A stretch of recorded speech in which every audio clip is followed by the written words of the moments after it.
अस्सलाम वालेकुम दोस्तों, 7 मार्च 2025 इस्लामाबाद फ्रूट मंडी। माशाल्लाह अमरूद देख लीजिए जी, कितने बेहतरीन क्वालिटी के अमरूद हैं। कलर से आपको और साइज़ से पता चल जाता है जी। इसका वज़न कितने है प्यारे भाई? 10-11 नहीं होगा, थोड़ा कम होगा।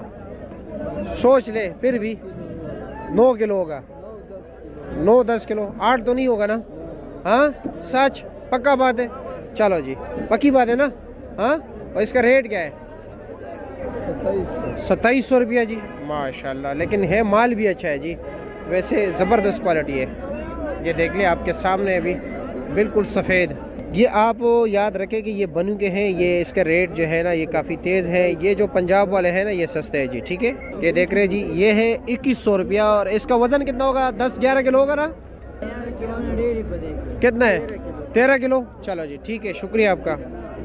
ये पंजाब वाला सस्ता है। ठीक हो गया।